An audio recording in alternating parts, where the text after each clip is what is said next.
sejam todos bem-vindos à segunda edição do nosso podcast Saúde Sem Rótulo, uma realização do Instituto Consenso. Hoje aqui com o diretor de Assuntos Regulatórios da Confederação Nacional de Estabelecimentos de Saúde, CN Saúde, Maurício Nunes da Silva, que também é autor deste estudo técnico que a gente está lançando neste mês.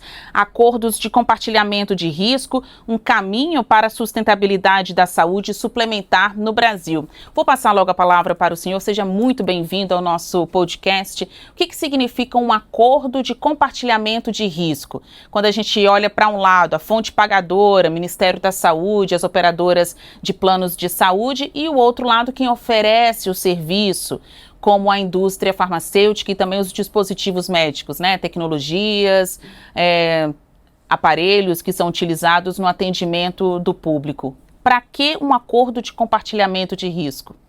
Obrigado, prazer estar aqui com vocês. Compartilhamento de risco hoje no Brasil, no sistema público, no sistema de saúde, seja ele Sistema Único de Saúde ou na saúde suplementar, você bem colocou, é um instrumento em que a fonte pagadora ela firma com a indústria farmacêutica, com a indústria de dispositivo, um instrumento em que a gente pode atrelar ao pagamento daquela tecnologia determinados desfechos, até para exemplificar o grande exemplo que a gente teve aqui no Brasil hoje foi no Sistema Único de Saúde, a Novartis, né, o fabricante Novartis com medicamentos Zolgensma, fez uma incorporação desse medicamento no Sistema Único de Saúde, atrelando a determinados resultados clínicos. Então, o que o Ministério fez lá até para exemplificar e ajudar na resposta? É uma medicação de altíssimo custo, mas o Ministério ele dividiu da seguinte forma: paga-se 40% no momento que o paciente recebe a medicação, né, no momento da infusão, e os outros 60% desse valor é separado a partir de resultados, de ganhos clínicos. Então, 24 meses depois que o paciente tem infusão, recebe a dose, teve um primeiro ganho, paga 20%. 36 meses depois da primeira dose, teve outro ganho clínico, paga mais 20%. E ao final de 48 meses, se não tiver nenhuma perda desses ganhos ou nenhum retrocesso, né, o paciente voltou para uma ventilação mecânica ou veio a óbito, aí o Ministério ele paga todo o restante do valor. Então é uma forma de você dividir com o proprietário, né, dessa tecnologia, seja um medicamento, seja um dispositivo, dividir esse pagamento vinculado a determinados resultados. Isso é o ACR por desfecho clínico. Mas hoje existem no mundo, né, a Europa tem exemplos de ACRs com modelos financeiros. Você define pagamento a determinados tetos orçamentários. Olha, eu vou incorporar essa tecnologia, mas de acordo com uma determinado teto orçamentário, ou preço-volume, dependendo do volume em que se houver a prescrição daquele medicamento, tem um valor. Então hoje, basicamente, os instrumentos são separados: desfecho e modelos financeiros. Então, se não tiver um retorno desse tratamento, né, o que está sendo pago ou investido por meio do Ministério da Saúde, das operadoras de planos de saúde, se não tiver um retorno, ou se o retorno não for a contento, a indústria, o contratado, de alguma forma tem que devolver, então, esse prejuízo. Dá para chamar de prejuízo? Não chamaria de prejuízo, mas está se atrelando de fato a um resultado financeiro, de fato. Um retorno do investimento que não veio. Um retorno do investimento que não veio, perfeito. Só abrindo um parênteses, a gente está falando de tecnologias de altíssimo custo, né? Tecnologias que às vezes chegam na casa dos 2 milhões por paciente, um tratamento, 5 milhões, já tem tecnologias superiores a 10 milhões por paciente, uma tecnologia. Então, se aquele resultado que não veio, você tem mecanismos de compensação que podem ser atrelados. No caso do Ministério, eu não sei em detalhes ainda como é que eles fizeram, mas pode, por exemplo, ter com devolução de medicamentos, novos medicamentos ou abatimento. Na saúde suplementar, os exemplos que a gente tem tiveram devolução de valores. Então, um caso clássico aqui da saúde suplementar de um determinado hospital que firmou alguns acordos, mas um desses acordos em que aquela medicação não deu o resultado, a indústria farmacêutica devolveu o valor do tratamento, né? Então, aquele tratamento custou R$300.000, não deu o resultado, a indústria pegou os R$300.000 e devolveu. Então tem essa compensação. Isso é bom para todo mundo, acaba sendo bom para o contratante, né? No caso da saúde suplementar, contratante de plano de saúde, porque isso não vira, né, um aumento de despesa assistencial. O senhor falou bem dessa diferença, né, que tem um setor público e também a iniciativa privada. Quando a gente olha para esses acordos de compartilhamento de risco, eles estão evoluindo ou já evoluíram mais em que seara? Público ou privado? Primeiro, antes de falar de Brasil, eu vou falar só um pouco da experiência internacional, que é uma experiência mais consolidada. Até o exemplo que a gente teve hoje no nosso seminário tem avançado mais na área pública. A Itália, né, que a gente teve 2 palestrantes italianos hoje, é um grande exemplo, né? O Reino Unido também, com o NICE, mas é na área pública.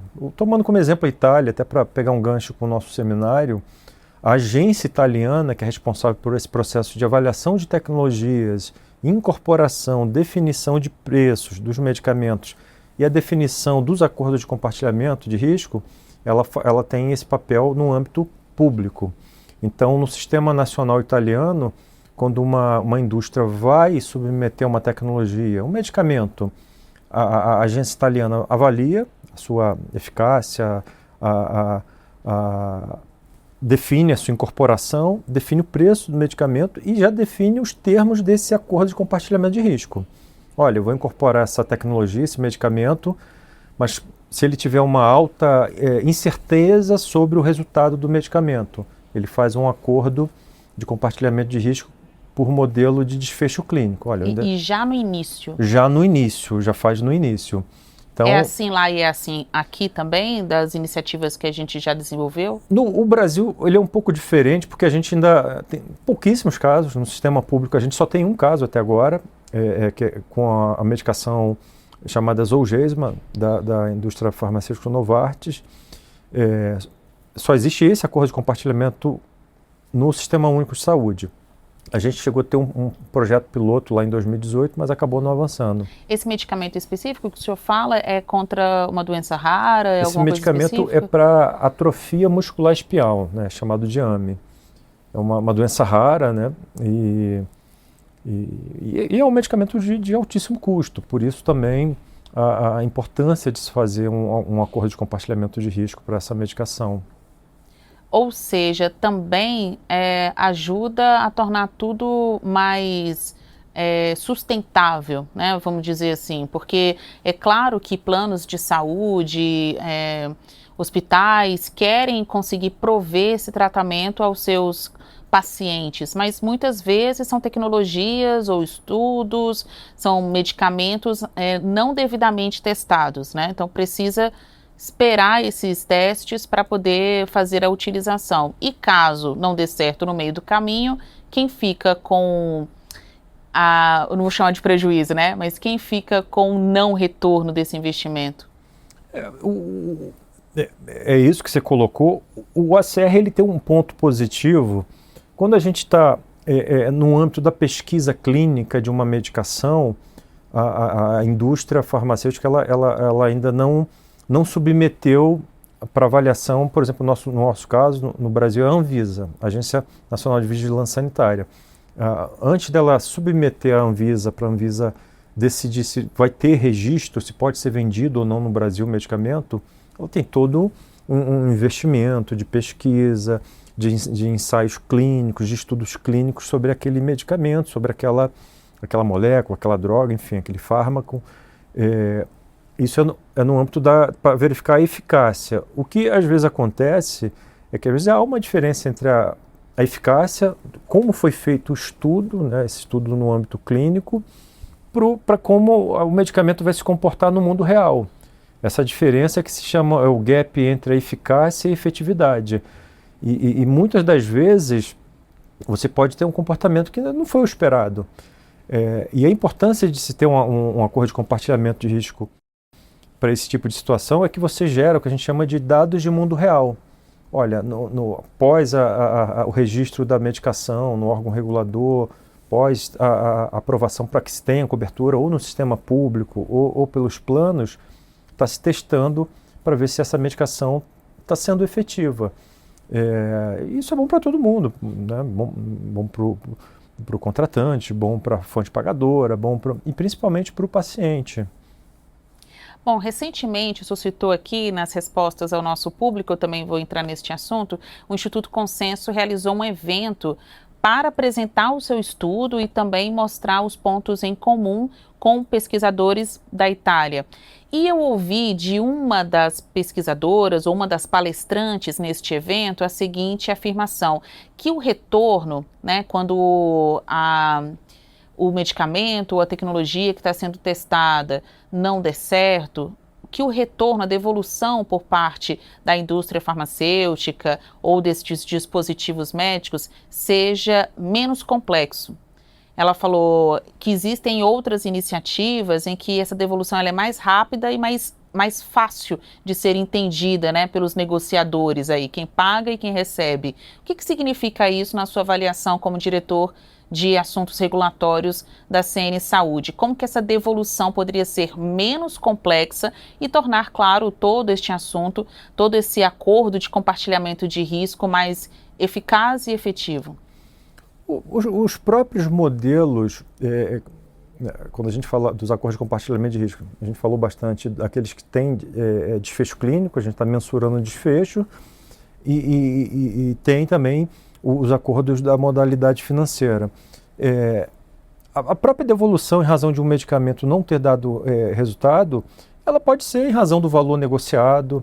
Olha, essa medicação custou X, vamos dar um exemplo, custou 1 milhão, de 10 pacientes receberam a medicação, 2 não tiveram um resultado, né? Um exemplo ali teve 2 milhões de não efetividade, um exemplo, que a devolução possa ir direto para a fonte pagadora, a operadora, por exemplo. Esses detalhes, eles podem ser amarrados, né, costurados num instrumento contratual. O acordo de compartilhamento de risco, ele acaba sendo um contrato. Você faz um instrumento jurídico em que você estabelece indicadores de qualidade, cláusulas para forma de devolução de valores, prazos de pagamento, outras formas. Não vai se devolver em recurso, em dinheiro, em moeda, mas vai se devolver em ampolas de outros medicamentos. Isso pode ser costurado de várias formas.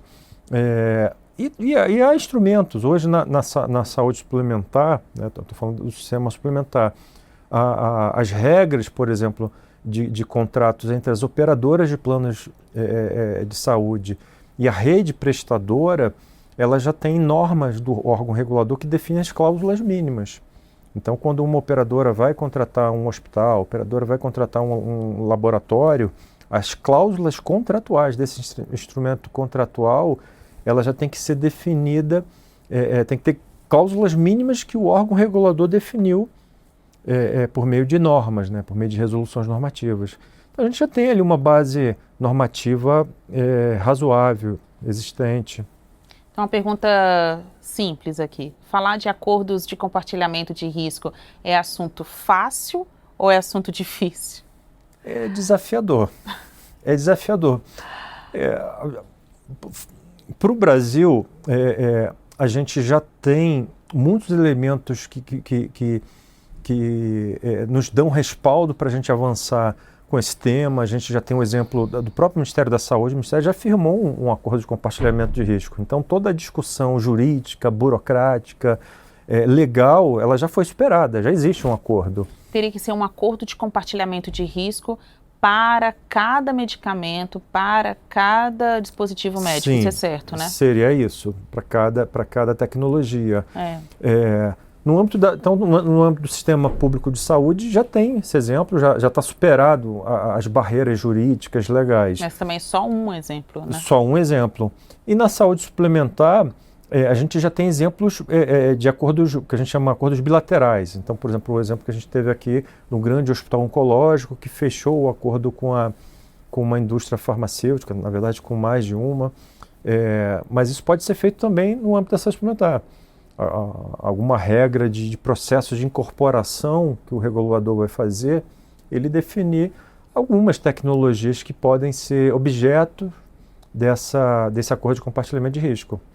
Existe alguma regulação, né, ou regras básicas que seriam padrão para todos os acordos de compartilhamento de risco? Tipo, Hoje, tem que ter? Sim, os critérios mínimos são fundamentais. Você vai fazer um acordo de compartilhamento de risco para desfecho clínico. Você definiu os indicadores de resultado, prazo de mensuração, os ganhos que você quer fazer. Obviamente, o detalhe de cada tecnologia, ele vai mudar. Qual o indicador, qual o ganho vai se ter. Mas ter o indicador é fundamental, o prazo de resposta, a forma de reembolsar essa tecnologia que não se tenha efetividade, isso é fundamental. Quando a gente olha aqui o estudo técnico, um caminho para a sustentabilidade da saúde suplementar no Brasil, o que mais lhe chamou a atenção? Assim, eu sei que o senhor já tem anos de profissão aqui, o estudo já começa falando do seu currículo, né? Por onde o senhor passou, mestre em administração pública pela FGV, tem especialidade em finanças públicas pela UCAM, graduação em administração pela UFRRJ, foi servidor de carreira da ANS por 20 anos. Então, em via de regra, quando a gente sai do dia a dia, né, daquela rotina de trabalho e para estudar alguma coisa, mesmo que seja um tema familiar como este, sempre a gente se depara ou aprofunda algo novo. O que chamou mais atenção do senhor nesta incursão?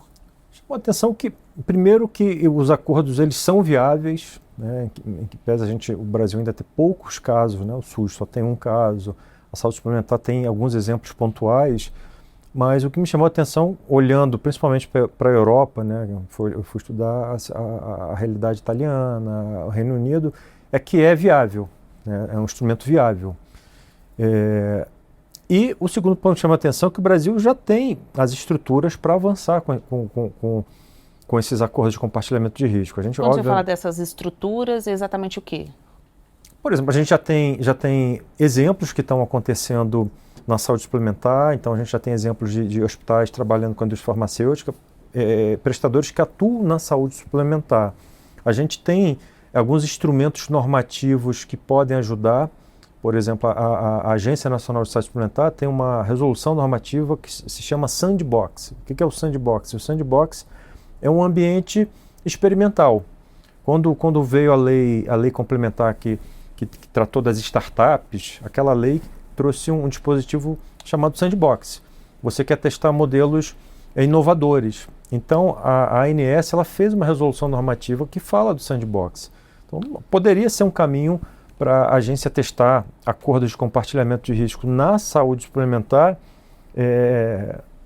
como um ambiente experimental, no primeiro momento. Então, a gente tem regras normativas. O regulador ele tem as normas que tratam da contratualização, né, o que define os contratos entre as operadoras e os prestadores. Então a gente já tem uma base normativa, tem uma base legal, tem exemplos e obviamente tem alguns desafios no que se refere a dados, mas eu acho que tem espaço para a gente avançar bem com esse tema no Brasil. Quando o ACR é feito pela rede pública, né, pelo poder público, ele pode ser compartilhado com a iniciativa privada para que seja utilizado o mesmo medicamento, porque então ali você tem o dado técnico, né, o critério objetivo de que sim funciona, tanto que houve um compartilhamento de risco e digamos que a trajetória daquele medicamento, do início das pesquisas até a aplicação, a utilização, já aconteceu. Ele pode ser então transferido também para a iniciativa privada? Eu entendo. Ou vocês precisam fazer novos acordos, novos estudos? Eu entendo que sim, tá? Em pese esse acordo que foi firmado para essa medicação no SUS, ela não foi espelhada para a saúde suplementar.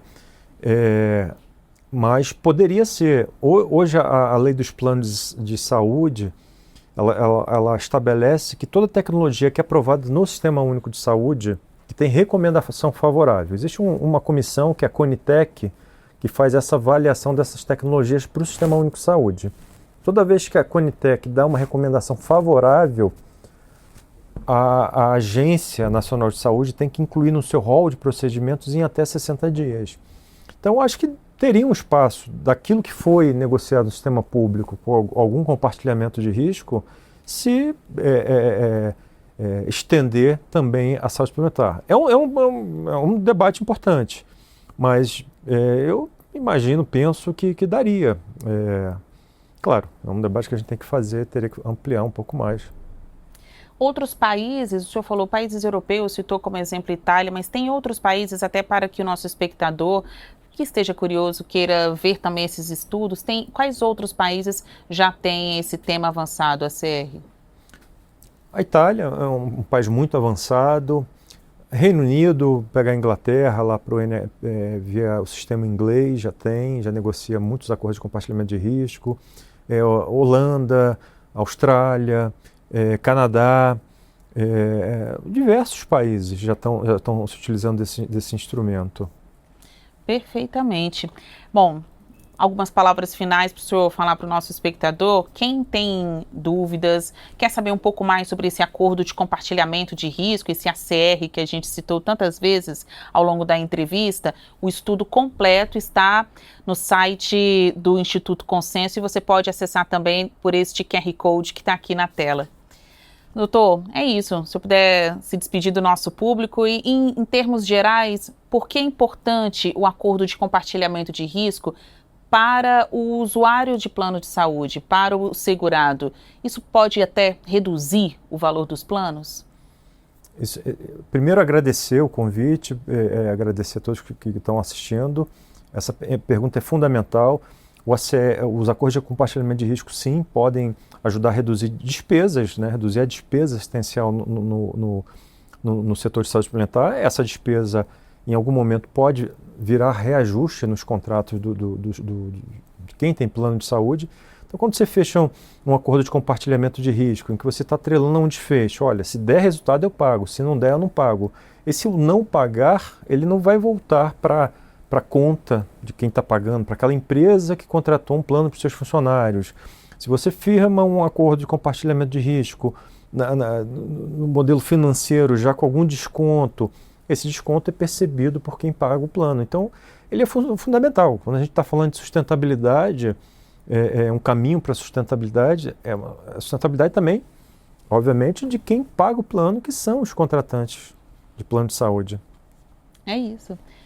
É isso, nosso podcast Saúde Sem Rótulo, hoje foi com Maurício Nunes da Silva, ele que é diretor de assuntos regulatórios da Confederação Nacional de Estabelecimentos de Saúde, a CN Saúde. Conte conosco sempre com informação aqui afiada para trazer mais esclarecimentos sobre o setor de saúde, os institutos, iniciativa pública, privada. E a gente se encontra no próximo episódio do nosso podcast Saúde Sem Rótulo. Até mais.